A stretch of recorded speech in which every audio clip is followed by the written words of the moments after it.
everyone, welcome and thank you so much for checking out my channel. My name is Tanny and I'm an independent author and somebody who just really enjoys a good story. So on this channel I talk about writing, books I've enjoyed, and lessons I've learned on my publishing journey. One of the things that I love most about self-publishing is getting to be part of the indie author community and being able to pick up books by other indie authors that I have seen or that I know and experiencing the stories that they've written.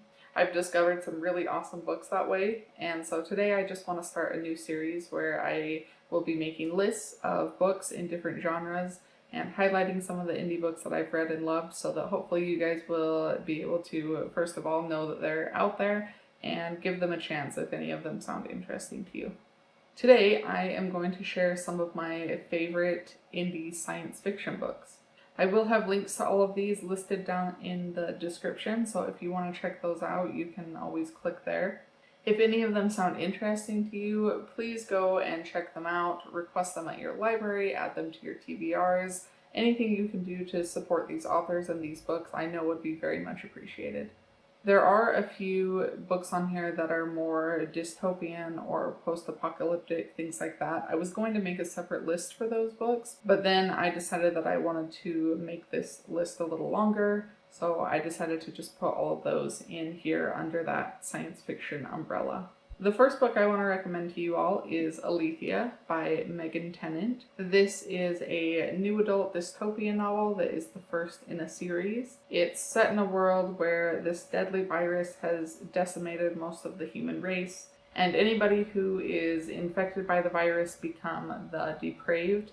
And so they no longer remember who they were or anybody that they cared about. Instead, they just kind of hear these voices in their head and wander around, slowly losing their minds. The only safe place, really, is this city called Iris, where only the privileged and the most powerful people live. And our main character is 736.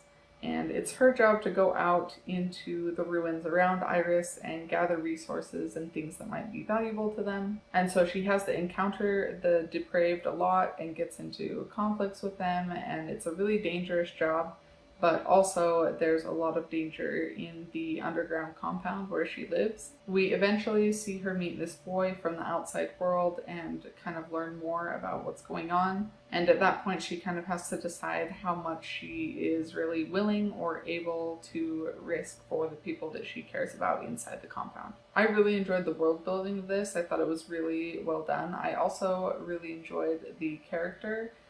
736 is very interesting, and I loved exploring her relationships with the other characters in the story. All of the secondary characters felt very real and fleshed out and three-dimensional. The book is very grim and dark sometimes. It's a dystopian novel and the world has really fallen apart, and so you can expect some darker things will show up in a world like that. But I felt like the author dealt with those subjects in a really sensitive and thoughtful way without ever shying away from them or kind of sweeping things under the rug. There's only this book right now, but I know a sequel is already in the works, so now is a good time to pick it up before the sequel is finished and comes out. The next science fiction series I want to recommend is the Amaranthy series by G.S. Jensen. If you guys like really long, epic series and you're a fan of science fiction, this is definitely a good series for you. I think there's something like 14 or 15 books in the series right now and more on the way, so this is one that could definitely keep you entertained for a while. Amaranthy is a science fiction space opera series with a lot of military sci-fi elements. So we have aliens and spaceships and huge epic battles and lots of action and things like that. There is more of a cyberpunk feel to a few of the books, which I really enjoyed. Those were my favorite books in the whole series. Everything is really awesome and exciting and keeps you on the edge of your seat, but for me what really sets the story apart is the characters. I have kind of a short attention span and it's hard for me to get invested in a really long series unless I really care about the characters, so that even if I am not super engaged by whatever's happening in that book or in the plot at that point in time, if the characters are engaging and I feel really connected to them, then it's easier for me to get invested in the story and to stick with it.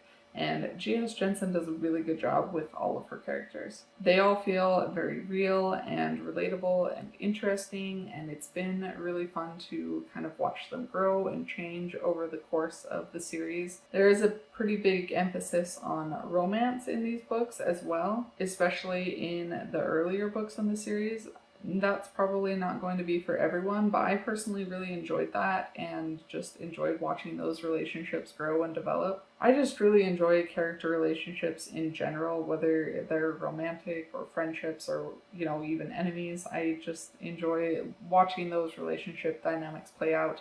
And I think that's really one of the author's strengths. And so that's definitely something that has kept me interested and invested even after, 14 or 15 books. So if that's something that sounds interesting to you and you are looking for a longer series with characters that you can really follow over multiple books and really get to know well, I think this is a good one to pick up. The next book I want to talk about is Survival Kit by A.H. Haga, and this is a post-apocalyptic novel that follows a couple trying to survive in the zombie apocalypse. Our main character is Kit, and we have some own voices disability representation with her character, which is really great to see. She's in a wheelchair, and she has a condition called myalgic encephalomyelitis, I think is how you pronounce that. I'll put it on the screen. And I really didn't know anything about this condition before I started reading this book, and I still don't fully understand or know a ton about it, but it definitely doesn't make surviving the zombie apocalypse any easier for our characters. When the story starts, Kit and her wife Shadia decide that they need to find a safer location to survive all of this, and so they decide to set out for a family cabin, but they have to make their way through the zombie-infested city first. The book addresses Kit's disability in a really respectful way, while also showing how creative she and Shadia have to be in order to navigate different obstacles and fight off the zombies. I really enjoyed the relationship between Kit and Shadia and just seeing the ways that they both help each other and support each other and care for each other in the middle of all these challenges that they have to face. They both are taking care of each other and supporting each other. It's not just one person taking care of the other or doing all of the work. They are very equally balanced and both play a major role in dealing with the conflicts as they arise. I also really appreciated the setting and found that to be another unique aspect of the story. Most of the zombie shows and stories that I'm familiar with are set in the US, and this one takes place in Norway, and that really makes a big difference in one key way, especially. When we see zombie stories that are set in the US, a lot of the times you'll see characters running around with a lot of guns and they're shooting all the zombies and dispatching them that way. And that's very believable given the prevalence of firearms that we have here in the US, especially in certain parts of the country more than others probably. But in Norway, that's not the case. They don't have such an extreme prevalence of firearms. So our characters don't have access to guns and they're not running around shooting zombies everywhere they go. And that means that they have to find kind of more creative ways to deal with the zombies and sometimes have to just get rid of them in a way that's much more up close and personal. And that creates some really tense moments and kind of heightens the stakes in a lot of ways, I felt like. And so I appreciated that about the book as well. So if you're looking for a zombie story that has some familiar elements to it, but still feels very unique and maybe unlike other zombie stories that you've seen before, I think this is definitely a good one to pick up. Sticking to the zombie theme for a minute, my next recommendation is for the Wonderland Chronicles by J.M. Sullivan. This is an Alice in Wonderland retelling, but it's also set in a zombie apocalypse. In this book, the zombies are called Amaranthy, and they are generally faster and stronger than your typical zombie. And we follow Alice as she navigates this ruined wasteland that's called Wonderland. She's looking for her sister Dinah, who has contracted the Amaranthy virus, and along the way she meets these different characters who are very reflective of the characters in the original Alice in Wonderland story. They're all really creatively reimagined. I especially like Chess, who is the character reflective of the Cheshire Cat. We also have Dr. Rabbit, who is very nervous and time conscientious, just like the White Rabbit in Alice in Wonderland.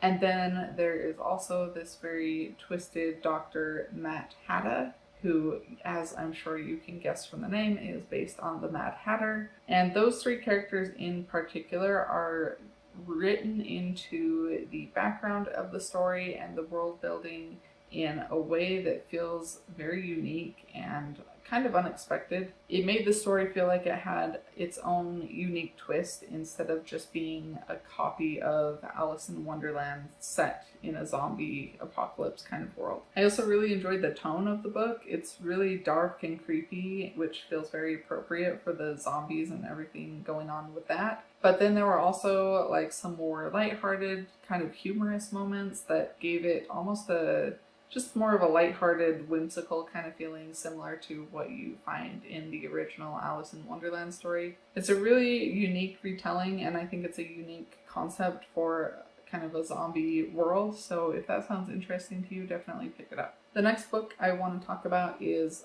Vinyl by Sofia, Elaine, Hansen. This is one of those books that immediately drew me in for the cover, which is absolutely gorgeous. There's these really awesome photos on all of the covers in this series, and I think they're amazing. So I picked it up and checked it out, and I was really happy that I did. I really enjoyed it. This is set in a dystopian world where music is used by those in power to subdue and control the population. And the author does a really good job of weaving that concept into all of the little details of the story and the setting so that it feels very authentic and believable. The writing style is fantastic, and I really appreciated the uses of like music and poetry in the writing. I think the author actually has a couple of poetry books out as well, so it makes sense that that is woven into this book so well. It's been a while since I've read it, and I haven't finished the other two books in the series, but I remember that I enjoyed the story and the characters overall. I do want to pick up the other two books. I think I have the second one on my shelf already. I just haven't read it yet. But it is a series that I definitely want to continue, so I hope that, if it sounds interesting, maybe you'll give it a chance to. Next up, we have the Ziva Payvan series by E.J. Fish. And whenever I recommend this book to anybody, I feel like I always need to, just give some full disclosure that this is actually my critique partner. I've been working with her for something like 10 years now, maybe more. So I'm very familiar with her characters and her writing at this point, and I might be a little biased, but these books are definitely some of my favorite science fiction novels ever, so I do want to talk about them and encourage you to check them out. This is another space opera series that centers on an assassin named Ziva, and she is the leader of a special operations team on her home planet of Hafez. The story starts when the brother of a man that she killed is assigned to her team, so they have to learn to work together in spite of that, and then you start to see this camaraderie that slowly starts to develop between them, and watch as their relationship grows and changes. This is a very exciting and fast-paced series. There's a lot of high-stakes conflict and tension, typical of what you might expect to find in a action thriller novel. And all of that stuff is really great and exciting, and I think it's definitely one of the author's strengths, writing that sort of thing. But for me, all of that stuff is kind of meaningless if I don't care about the characters and their relationships with each other. And fortunately, E.J. Fish really nails the character work in this series. All of the characters are really well developed, and Ziva herself especially is very intriguing. She's very much an anti-hero sort of character, and that makes her very frustrating to read about sometimes because she can be very abrasive and interacts with people in a way that is often maybe not the best. But even if you don't agree with her and the way that she's going about certain things, you always understand why she is the way she is and why she makes the choices that she makes.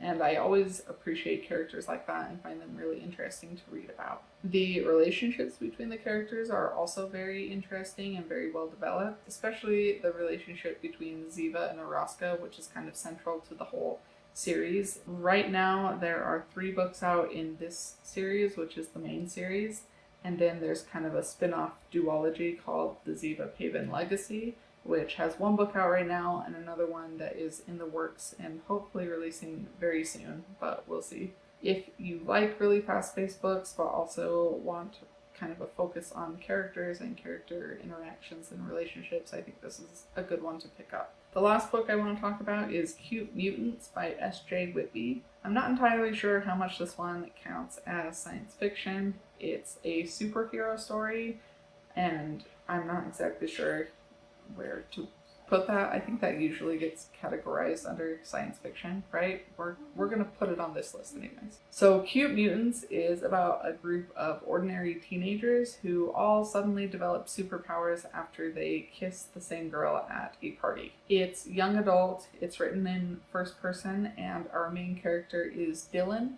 And Dylan has been a longtime fan of superheroes and X-Men in particular. She very strongly identifies with those characters and superhero comics in general and things like that. And so when she develops superpowers, she is immediately trying to figure out what is going on and ends up finding some other kids at her school who are also developing superpowers of their own. And they end up teaming up and forming this superhero crew known as the Cute Mutants. And Dylan acts sort of as their leader. There are a lot of LGBT characters in this book, and that representation was handled really well. Dylan herself as a narrator has a very strong narrative voice. It's probably one of the strongest and most memorable that I've ever seen in a book. And that was something that I really appreciated about the book. I felt like the narration just really carried the story and made it feel so much more real and heartfelt and authentic. Dylan is also very sarcastic and funny, and so there's a lot of humor in the book, and it just makes for a very entertaining read. The plot is fairly predictable. I mean, it's a superhero story. It's kind of your standard superhero story, but it's still a lot of fun. I really appreciated that we got to see the characters make some very real and believable teenager mistakes as they're stumbling their way through all of this and trying to navigate their new superpowers and what to do about that. They don't always handle that perfectly, and when they do make a mistake, the consequences of that are always explored in a way that feels very real and that really adds to the emotional impact of the story. This is an ongoing series. I've only read the first 2 books in the series, and I think there's 4 out right now with the 5th one coming out pretty soon. They are pretty quick, easy reads, and definitely good to pick up if you just want something a little more fun and lighthearted. That's all I have on my list today. If you're looking for more recommendations, I am planning to make more lists like this in the future. Next month is self-published fantasy month, and so I will be making at least 1 and probably 2 lists of indie fantasy book recommendations for that. If you want recommendations sooner than that, I do actually have a page on my website where I put up indie books that I've read and enjoyed, so I will link that for you in the description as well. I'm always adding to it. It gets updated every few months or so with new things that I've read and enjoyed, so you can always check that out. The last thing I want to say is just that I would really encourage everybody to pick up more indie books and give them a chance. Hopefully this list gave you some ideas of where to start. And then if you do read an indie book, leave a review. Sometimes being an indie author, getting reviews is an uphill battle, and those reviews are really important in helping readers find books that they're going to enjoy. And so we really appreciate every single review that we get. If you enjoyed this video, please hit the like button and let me know. I would love to hear in the comments any science fiction indie books that you've really read and loved. I'm always looking for new things to add to my TBR, which is constantly growing, but that's okay. If you want to see more of my videos, you can subscribe and ring the bell to get notified as soon as they go up. Thank you so much for watching, and I hope you have a fantastic rest of your day. Bye.